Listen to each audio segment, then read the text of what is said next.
Next we have about the properties of like union of ideals, intersection of ideals, or product of ideals. So for union we are having need not be condition. If there are two ideals, then it's not necessary that their union will be ideal.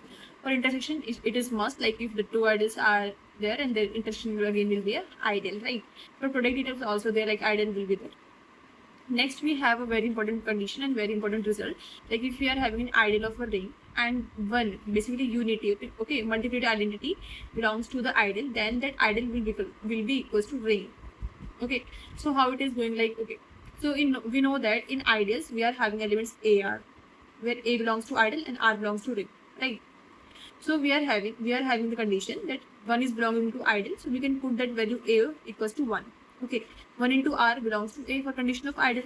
1 into R will be R. So what we got is R belongs to A for all R belongs to R. Basically, ring, every element is belonging to ideal. So what it means, ideal is equals to the ring itself. Okay, how we can use this result? It is very much important to solve the questions related to ideal. Okay, so let's just have one first example. Example is like, I am having I1 as a cyclic 2 and I2 is cyclic 2. I shouldn't call it cyclic, it is basically PID, okay? I1 and I2. Okay, ideals of ring Q. Okay, we need to check these are equal, subset, or like what. Okay, so in cyclic 2 we are having elements like 2 into A, where A belongs to the ring element, ring is Q. So let's just have A equals to, because it is rational, I can take it as 1 by 2. Then cyclic 2 will be consist of elements, like for this it will be consisting of element 1, 2 into 1 by 2, that is equals to 1. So 1 belongs to the ideal, and once ideal consists of unity, the ideal equals to ring itself, that is Q. Okay, similarly in 10, okay, so I am taking A1 as 10 because this A belongs to Q. Q is rational, so I can take 1 by 10. Then this form will be equals to 10 into 1 by 10, that is equals to 1. This implies 1 belongs to ideal 2. This implies ideal 2 is again equals to the ring. So in this case, I1, that is cyclic 2, and I2 is this cyclic 10, then both are equal. Okay.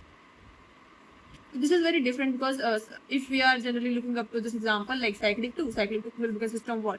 0, 2, 4, this kind of element. Cyclic 10 will consist of element 0, 10, 20, and 13. Clearly, cyclic 2 is subset of what? Cyclic 10. This approach is wrong. Okay, we need to consider the fact that if an ideal consists of unity, then it will be equals to ring itself, and both ideals consist of unity, that is why they are both equals to ring. Clear? Next example is I1 is cyclic 3 ideal of Z and I2 is cyclic 12 of Z. Okay, so in cyclic 3 we are having elements 0, 3, 6, and in cyclic 12 we are having elements 0, 12, 24, basically multiples of 12.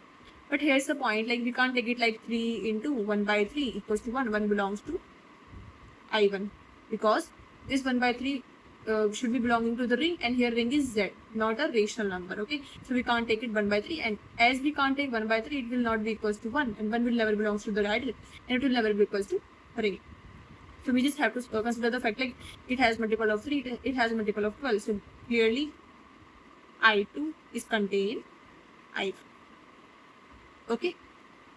Next we are having example. An example is like I1 equals to a cyclic 4 ideal of Q and I2 is cyclic 8 ideal of R. Here ring are different. Like for first one we are having Q, for second one we are having R. Okay.